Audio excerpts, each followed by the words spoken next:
व्यतिकरण को समझेंगे और परिणामी आयाम के लिए सूत्र निर्मित करेंगे। ये 2 चीज आगे में कंप्लीट करना है।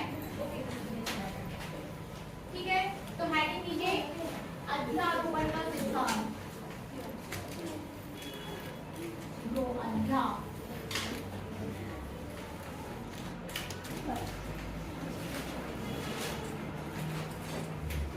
अध्यारोपण का सिद्धांत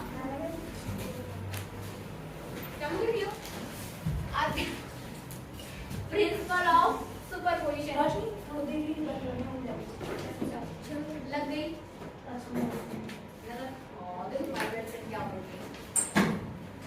अध्यारोपण का सिद्धांत प्रिंसिपल ऑफ सुपरपोजिशन। हेडिंग कीजिए प्रिंसिपल ऑफ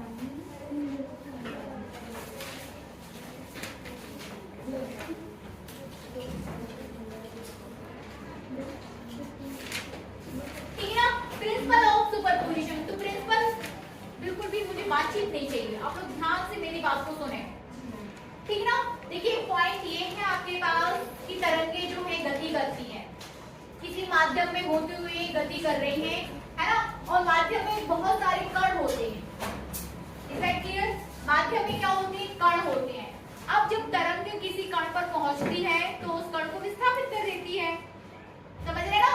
तरंग जो है, कोई तरंग गति करते हुए किसी कण पर पहुंच रही है, किसी कण पर इन द सेंस कि वो सभी कणों से होते हुए आगे बढ़ती है। फटाफट बैठिए, अपनी पोजीशन लीजिए जल्दी जल्दी। तो भी आज आपकी क्लास में 12 बच्चे एब्सेंट हैं, जल्दी बैठो।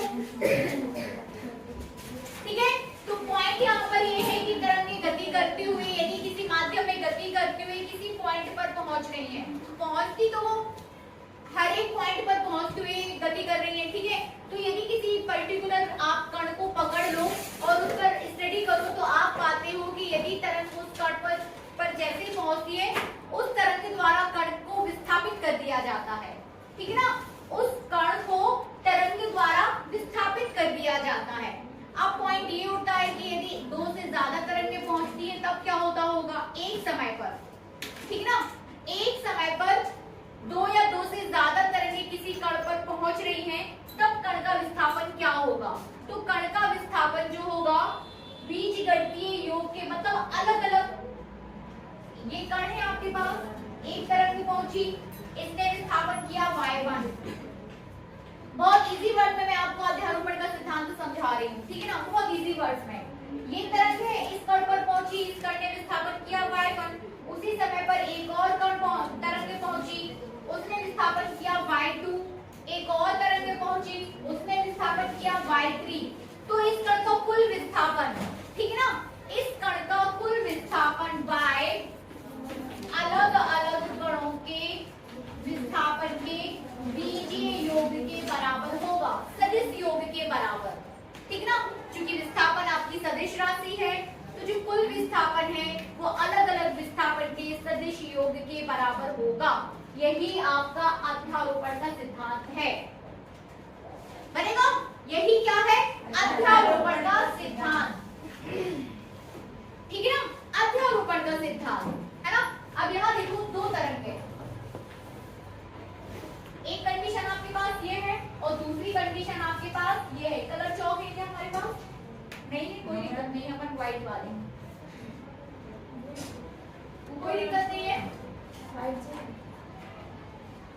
2 तरंगे अपन लेके चल रहे हैं, 2 कंडीशंस में 2 तरंगे। एक तरंग आपके पास ये है, ठीक है ना, एक तरंग आपके पास क्या है ये, और दूसरी तरंग आपके पास, हम इसको डैश डैश में बना लेते हैं, ये दूसरी तरंग। ठीक है ना, आप श्रृंग और गर्त तो ठीक से हम समझते ही हैं। ठीक है ना, श्रृंग और गर्त आप क्या है समझते हो।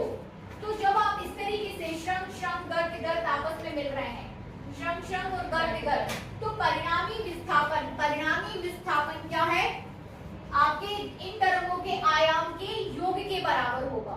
ठीक है ना, परिणामी तरंग का आयाम, परिणामी आयाम मतलब परिणामी तरंग का विस्थापन, परिणामी तरंग का आयाम जो है अलग अलग विस्थापन के बराबर हो, या फिर आप इसको परिणामी तरंग का विस्थापन जो है, ठीक ना, या कण का विस्थापन y1 प्लस y2 हो जाएगा। जब कब? जब शंख शंख और गर्त गर्त आपस में मिले, ठीक है ना, शंख शंख और गर्त गर्त आपस में मिले तब y equal to y1 plus y2, ठीक है ना। और दूसरी कंडीशन ये, जब शंख गर्त और गर्त शंख आपस में मिले तब y इक्वल टू आपका हो जाएगा y1 minus y2, y1 minus y2। दो कंडीशंस भी आपको यहाँ पर सीख के चलना है, ठीक है ना। तो इस कंडीशन में विस्थापन क्या हो जाएगा? ये हो जाएगा, ये जो मैं अलग से बना रही हूँ ना, ये वाला, ये परिणामी विस्थापन को दिखाएगा। ये वाला, ये y है, ये y1 और ये y2, ठीक है ना, परिणामी विस्थापन। दूसरी कंडीशन आपके पास ये कि ये तरंग आपकी एक, ये तरंग, ठीक है ना, दूसरी तरंग आप इसको ये मान के चलो कि दोनों के आयाम कैसे हैं? अलग अलग। तो परिणामी आयाम आपको कहाँ मिलेगा?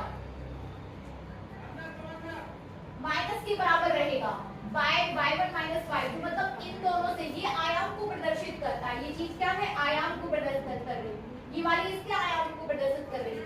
तो परिणामी आयाम आपका क्या हो जाएगा? लगभग इससे कम होगा, इससे कम होगा, अंदर रहेगी। परिणामी जो चीज रहेगी वो कैसे रहेगी? अंदर रहेगी, कम रहेगी। एवरेज निकालना है, एवरेज नहीं निकालना है, माइनस कर रहे हैं। y1 minus y2, y1 minus y2, average क्या होता है? y1 plus y2 divided by 2, वो एवरेज होता है। हम एवरेज की बात नहीं कर रहे हैं, ठीक ना। यदि दोनों तरंगों के आयाम सेम है, ठीक ना, यदि दोनों तरंगों के आयाम सेम है, देखिए एक कंडीशन, ये कॉन्सेप्ट क्लियर हुआ आपको? y equals to y1 plus y2 कब करना है और y equals to y1 minus y2 कब करना है, ये क्लियर हुआ। कंडीशन आपके पास एक ऐसी हो सकती है कि दोनों तरंगों के आयाम क्या है? लगभग बराबर। आयाम की बात कर रहे हैं हम, तो a1 इक्वल्स टू a2, लगभग बराबर, दो तरंगों के लगभग बराबर। तो y परिणामी आपके पास एक कंडीशन क्या है? a1 equals to a2। तो यदि आप इसको कैसे करोगे? परिणामी आयाम की बात करो कब? जब शंख शंख, ऐसी कंडीशन में जबकि दो तरंगों के आयाम क्या है? बराबर हैं, और ऐसी कंडीशन में शंख शंख और गर्त गर्त आपस में मिल जाए, गर्त गर्त, तो परिणामी आयाम क्या हो जाएगा? परिणामी आयाम capital A equal to A1 plus A2, दोनों को आप जोड़ दोगे, ठीक ना। और वही आपका मतलब ये हो जाएगा लगभग 2a के बराबर, क्योंकि दोनों के बराबर मतलब दुगना हो जाएगा, ठीक ना। लगभग क्या हो जाएगा? दुगना हो जाएगा। और यदि आयाम आपका, आपके पास शंख शंख गर्त और गर्त शंख आपस में मिल रहे हैं, तो आयाम क्या हो जाएगा? 0। आयाम क्या हो जाएगा? 0। तो वो तरंग यहाँ से होते हुए जाएगी, ये आयाम 0 को प्रदर्शित करेगा, ये वाला, ठीक है ना, ये 0 आयाम को प्रदर्शित करेगा। एंगुलर का सिद्धांत क्लियर हुआ आपको कि यदि आप, सीधी बात है, तरंगे जो हैं किसी माध्यम से होते हुए प्रोपोगेट करती हैं, गतिमान रहती हैं, माध्यम के कण के साथ वो टकराती हैं, टकराने के फलस्वरूप उस तरंग पर वो कण जो है तरंग के द्वारा विस्थापित कर दिया जाता है, ठीक है ना। हमें उसके विस्थापन की बात करनी है कि वो तरंग, वो कण कितना विस्थापित हो गया, ठीक है ना, कि वो कण कितना विस्थापित हो गया। और उस विस्थापन को, चूंकि सिर्फ एक तरंग तो नहीं है, एक साथ कई तरंगें उस कण तक पहुंचती हैं, तो हमें परिणामी विस्थापन देखना है उसका। और वो परिणामी विस्थापन जो है अलग अलग तरंगों के द्वारा दिए गए विस्थापन का सदिश योग होता है। 3 तरंगे हैं, तो y1 plus y2 plus y3 सदिश योग में, मतलब जरूरी नहीं प्लस भी हो, वो माइनस भी हो सकता है, ठीक है ना। तो y1 plus y2 plus y3 सदिश योग, योग दिशा परिवर्तित होगी तो प्लस करके वो चीज माइनस में हो जाएगी, ठीक है ना। तो सदिश योग के बराबर होता है, बनेगा। Any doubt? अब ये विस्थापन आपका, अब इसी विस्थापन को आपको किससे रिलेट कर देना है? उसके आयाम से, ठीक ना। दोनों वर्ड्स को अलग अलग करके चलिए, विस्थापन और आयाम। आयाम तरंग का आयाम, विस्थापन कण का विस्थापन, ठीक है ना। Is that clear? दोनों वर्ड्स को आपको समझना है कि आप किसके विस्थापन की बात कर रहे हो और किसके आयाम की बात कर रहे हो, ठीक है। आगे बढ़े, अब हम बात करेंगे व्यतिकरण की।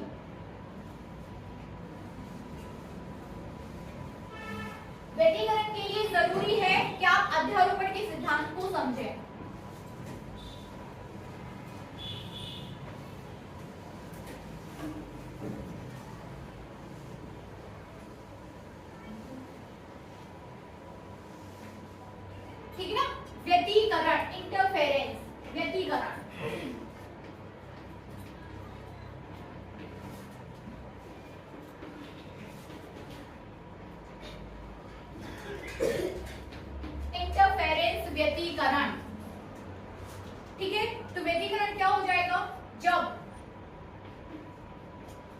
जब के बाद की कंडीशन देखो, जब समान आवृत्ति,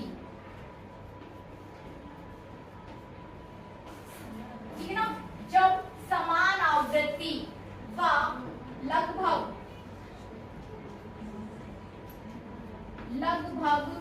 समान आयाम की, जब लगभग समान आवृत्ति व लगभग समान आयाम की दो प्रकाश तरंग है, एक समय पर एक ही दिशा में गति कर रही होती हैं, ठीक है ना, और एक समय में एक ही पॉइंट पर पहुंचती हैं, एक ही कण पर पहुंचती हैं, तो कण का विस्थापन, ठीक है,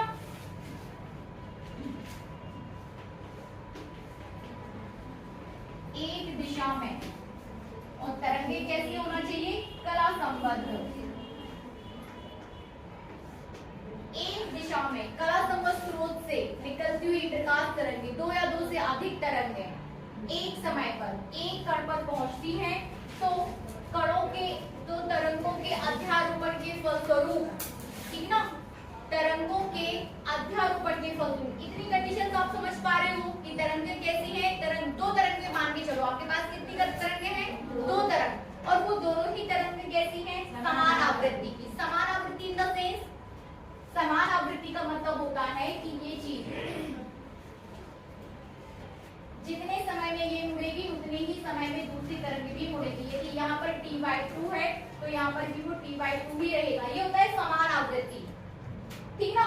यदि आप बोलो कि ये समान आवृत्ति, इन दोनों को आप समान आवृत्ति में नहीं बोलोगे, इन दोनों को आप क्या है, समान आवृत्ति में नहीं बोलोगे, इनको समान आवृत्ति में बोलोगे, ठीक है ना।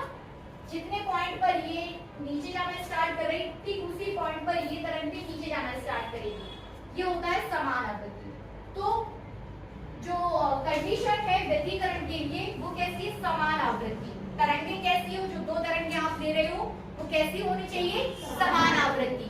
तो समान आवृत्ति, लगभग समान आयाम, लगभग समान आयाम मतलब जितनी लगभग समान आयाम, हम दो तरंगों की बात कर रहे हैं। ये तरंग का, ये इस चीज को आप आयाम बोलते हो, ये मैक्सिमम, जो मैक्सिमम डिस्प्लेसमेंट है वो क्या है, आयाम, ठीक है ना।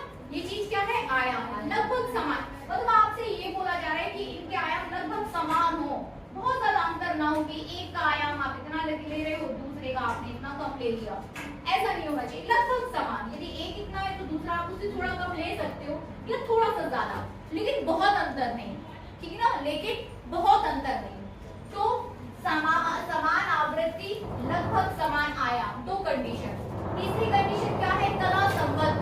अब कला संबद्ध मतलब क्या होता है कि उनके फेस में या कला में परिवर्तन ना हो, एक ही स्रोत से निकलने वाली किरणें कला संबद्ध होती हैं।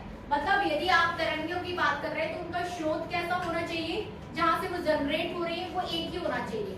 मतलब ये नहीं कि एक तरंग आपकी मोमबत्ती से निकल रही है तो दूसरी बल्ब से, दो तरंगों के बीच व्यतिकरण की घटना आपको देखना है तो वो दोनों तरंगे मोमबत्ती से ही निकलना चाहिए, या बल्ब से ही निकलना चाहिए, या सूर्य की किरणें होनी चाहिए, या दोनों ही टॉर्च की होनी चाहिए, ठीक है ना। तो लगभग समान आयाम, समान आवृत्ति, समान आयाम, एक दिशा में गति करे। अब एक इस दिशा में गति करे, दूसरी इस दिशा में गति करे, तो क्या अध्यारोपित होगी, नहीं होगी। तो एक ही दिशा में वो क्या करे, गति करे, ठीक है ना। तो एक दिशा में हो, कला संबद्ध हो, और एक दिशा में कला संबद्ध हो, मोनोक्रोमेटिक हो, एक वर्णीय हो। कैसी हो, एक वर्णीय। एक वर्णीय मतलब एक कलर की, रेड है तो रेड ही। एक वर्णीय होने का मतलब यहाँ पर ये भी हो जाएगा क्योंकि तरंगें पहले समान हो, रेड है तो रेड ही। बेटा जल्दी से उसी में से रंगोली बनाने जो मतदाता दिवस के सीओ आ रहे हैं, मतदाता जागरूकता दिवस हो, मुझे बनाई जाएगी, है ना। तो दो तुम लोग क्या और जो भी अच्छी जल्दी से लिखो ना, टाइम नहीं हो, सामान ला रहे हैं जब तक चौक से लिखो, उसमें ला के दे रहे हैं रंगोली वगैरह, ठीक है। और कौन बच्चे हाँ जल्दी आना है बेटा, है ना। और दूसरी क्लास से ले लो जो तुम लोग को याद होगा ना, कौन कौन बच्चे बाकी बैठिए, याद करो अपनी बात दूसरों का, है ना।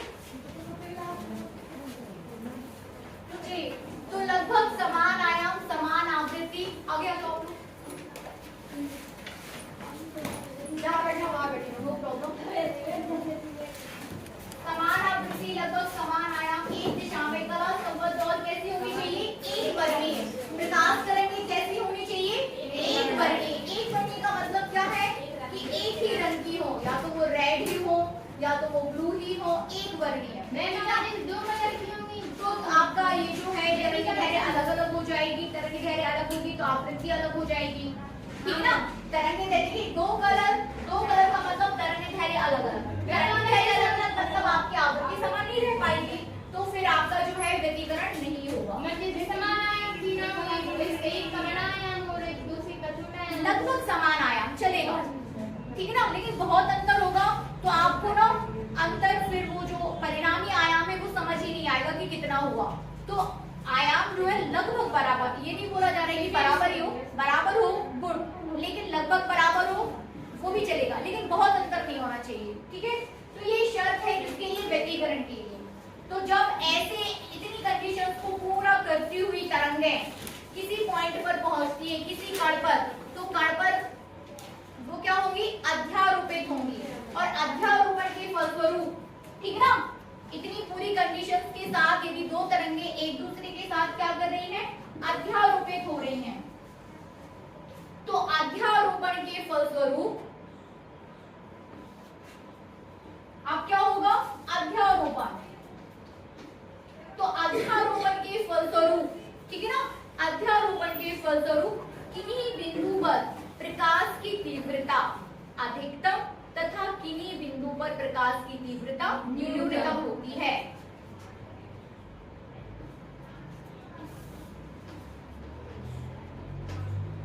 किन्हीं बिंदु पर प्रकाश की तीव्रता अधिकतम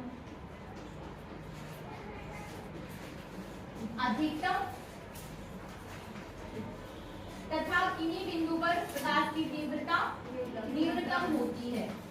किन्हीं बिंदु पर प्रकाश की तीव्रता अधिकतम तथा किन्हीं बिंदु पर प्रकाश की तीव्रता न्यूनतम होती है। ये पूरी घटना कि कहीं आपको बहुत चमक मिल रही है, तीव्रता का मतलब ये होता है कि ग्लो करना, तेज ग्लो करना, तीव्र मतलब कि वो चीज अच्छी से लाइटेड रहेगी, ग्लो करेगी, चमक रहेगी, और कहीं पर चमक कम हो जाएगी। तो किन्हीं बिंदु पर प्रकाश की तीव्रता अधिकतम तथा किन्हीं बिंदु पर प्रकाश की तीव्रता न्यूनतम होती है। ये पूरी घटना क्या कहलाती है, व्यतिकरण। जिन बिंदुओं पर प्रकाश की तीव्रता अधिकतम होती है वो संपोषी व्यतिकरण को प्रदर्शित करते हैं, ठीक है ना। वो किसको प्रदर्शित करते हैं, संपोषी व्यतिकरण को।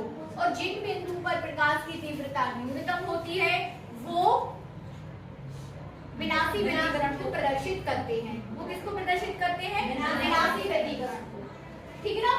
तो अब आपको देखिए, आपने व्यतिकरण समझा, आपने अध्यारोपण समझा, व्यतिकरण को समझा। अब आपको अध्यारोपण के सिद्धांत से व्यतिकरण जो हो रहा है, जो दो तरंगे आपस में सुपरपोज कर रही हैं, अध्यारोपित कर रही हैं, और फिर परिणामी तरंग का वहां पर विस्थापन क्या होगा उसको हमें ड्राइव करना है, ठीक है। तो हेडिंग दीजिए। यहाँ पर आपको कोई डाउट है, डाउट है किसी को, आगे हेडिंग दीजिए।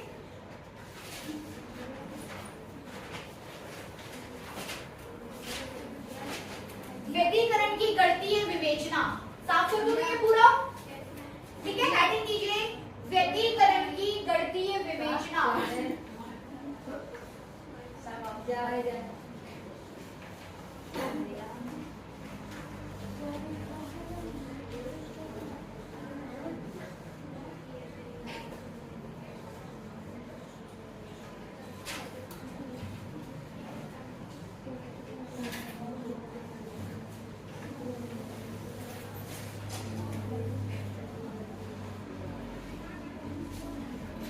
व्यतिकरण की गणितीय विवेचना हम देखेंगे यहाँ पर।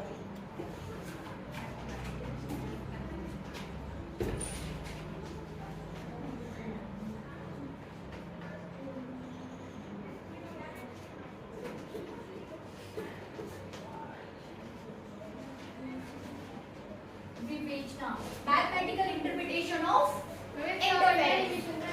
क्या व्यतिकरण का डेरिवेशन करेंगे ना, ठीक है ना। डेरिवेशन कैसे करेंगे, y होना चाहिए आपके पास, y1 होना चाहिए आपके पास, y2 होना, ठीक है। कॉन्सेप्ट क्या है, कॉन्सेप्ट आपके पास है y, कॉन्सेप्ट है आपके पास y1 और कॉन्सेप्ट है आपके पास y2। तो y1 और y2 को जोड़ दो और उसको सॉल्व कर दो, तो आपको परिणामी तरंग, ये चीज आपको परिणामी तरंग का विस्थापन दिखाएगा। ये चीज क्या है, दो चीज मिल रही है और मिलकर एक हो रही है, ठीक है ना। दो चीज क्या है, मिल रही है और मिलकर क्या हो रही है, एक हो रही है। तो दो को मिला दो और उनको एक कर दो, और उसको सॉल्व कर दो आगे। ठीक है, लिखिए लिखिए क्या, थोड़ा सा ऐसे अपन लिख लेते हैं कि ठीक है ना। आप ऐसा लिख सकते हो कि किसी बिंदु पर पहुंचने, ऐसा थोड़ा सा लिख लो इसको, लिखिए थोड़ा सा। समकोसी व्यतिकरण तथा विनाशी व्यतिकरण की शर्तें, इसी के नीचे हेडिंग डाल दो, समकोसी व्यतिकरण तथा विनाशी व्यतिकरण की शर्तें। ठीक है ना, लिखिए करिए इसको, तथा विनाशी व्यतिकरण की शर्तें। ठीक है, अब लिखिए इसमें, माना समान आवृत्ति, समान आवृत्ति, आवृत्ति कैसी है, समान, तो समान आवृत्ति, और वो आवृत्ति क्या है, n, और n equals to omega by 2 pi. ठीक ना, तो समान आवृत्ति और दोनों जो तरंगे उनकी आवृत्ति क्या है, n equals to omega by 2 pi. तो समान आवृत्ति की दो तरंगे किसी माध्यम में एक ही दिशा में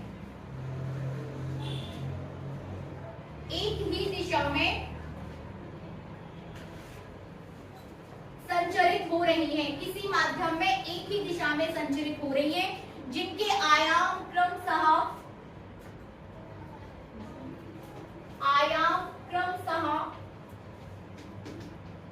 A1 व A2 है, जिनके आयाम क्रमशः A1 व A2, पहली तरंग का आयाम A1 तो दूसरी तरंग का आयाम A2, जिनके आयाम क्रमशः A1 व A2 हैं।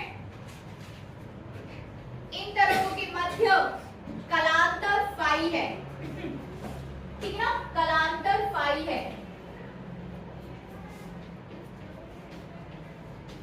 क्या है कलांतर, फाई। इन तरंगों के मध्य कलांतर फाई है। फाई मैं आपको बता चुकी हूँ, कलांतर, यस नहीं, ठीक है ना, कलांतर फाई है। किसी क्षण टी पर माध्यम के किसी बिंदु पर, किसी क्षण टी पर माध्यम के किसी बिंदु पर इन तरंगों द्वारा उत्पन्न विस्थापन, इन तरंगों द्वारा उत्पन्न विस्थापन y1 इक्वल टू, ठीक है ना, y1 equal to a1 sin omega t and y2 equal to a2 sin omega t plus 5। ठीक है ना, तो ये तरंग विस्थापन समीकरण है ये तरंगों के, y1 equals to a1 sin omega t और y2 equals to a2 sin omega t plus 5। अब लगाया क्यों लिया, हाँ उसमें क्यों नहीं लिया, आपको बताएगा ना कि फाई कलांतर है दोनों के मध्य। तरंगित नहीं थी वहां पे, ध्वनि तरंग थी, मैं ध्वनि तरंग, ये अध्यारोपण का सिद्धांत आपको सबके लिए है। ठीक है ना, तो y1 equals to a1 sin omega t, y2 equals to a2 sin omega t plus 5। Phi यहाँ पर दोनों के मध्य कलांतर को प्रदर्शित कर रहा है। अब आपको क्या करना है, लिखिए अध्यारोपण के सिद्धांत के अनुसार, ठीक है ना, अध्यारोपण के सिद्धांत के अनुसार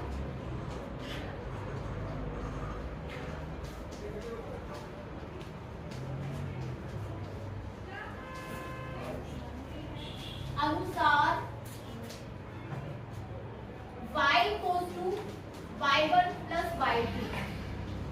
y1 कितना लेना है, a1 sin omega t plus a2 sin omega t plus 5। चलिए सॉल्व करिए इसको, कैसे बैठे हो बेटा, अच्छी